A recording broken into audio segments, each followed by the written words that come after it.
Okay, so I got a response a few weeks ago to one of my 2 videos on the subject of science in the Quran.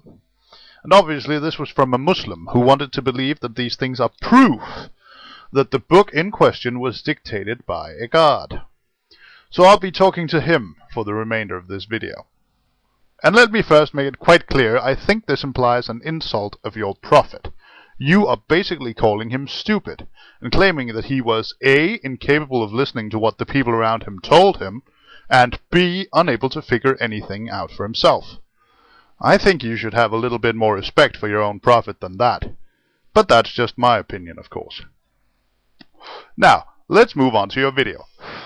The first claim that you make is that according to you, I asserted in my video that the Quran is a copy job from the great Greek philosophers' writings. And this is of course not true. I did not assert that.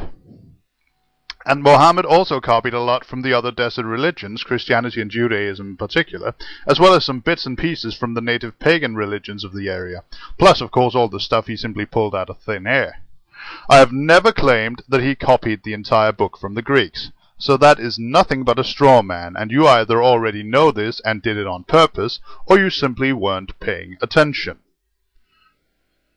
And now you'll give your first reason for why I am wrong.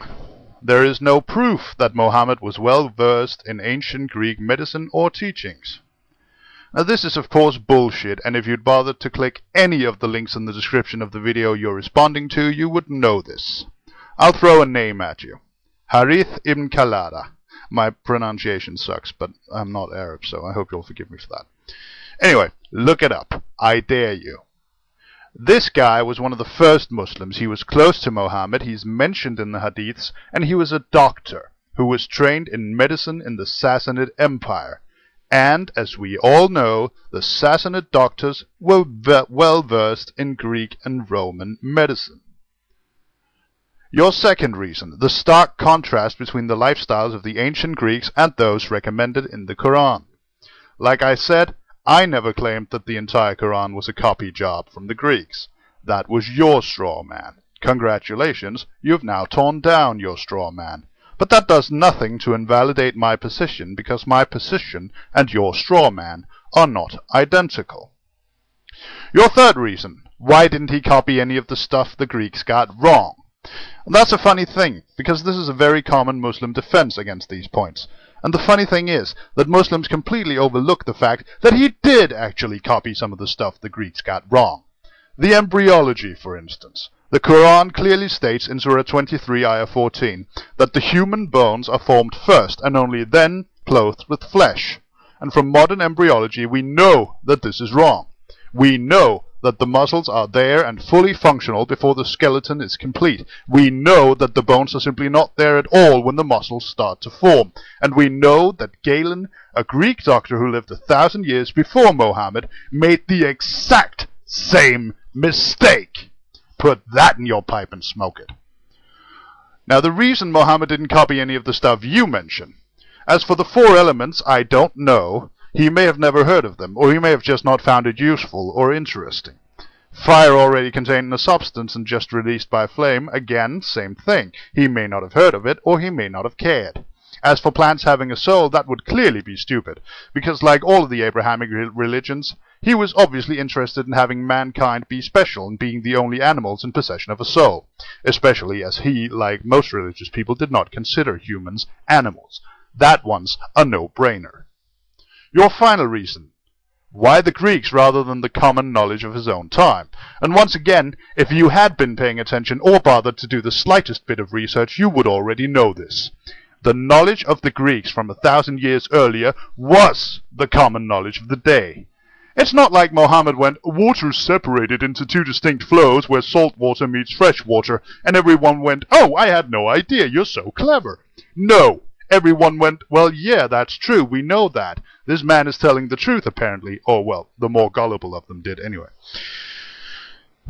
As for the Earth being egg-shaped, first of all, we all know that's a shoddy translation, and we also know that it's simply wrong. The Earth is not shaped like an egg, it's shaped like a ball.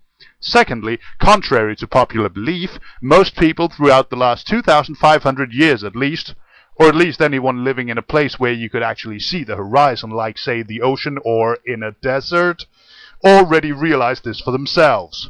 People often say that everyone laughed at Columbus when he said the earth was round. This is not true. What they did laugh about was his belief that it was about half the size that it actually is, because the size of the earth had been calculated long before then by both the Greeks and the Egyptians. Please, please, please try to do a little research, just a little. And after going through that, you then come to the conclusion that there is no other possible explanation than that the Quran must be the word of a God, whom we then must assume is Allah. And you see, this is my sole and only reason for addressing this issue in the first place. Because if you want to base that conclusion solely on the so-called facts in the Quran, then you also have to conclude that Aristotle, Hippocrates, Galen, Anaxagoras, and all the other Greek scientists, doctors, and philosophers that I mentioned in my previous videos on this subject were also inspired by that God, because they knew all the same things, and then some.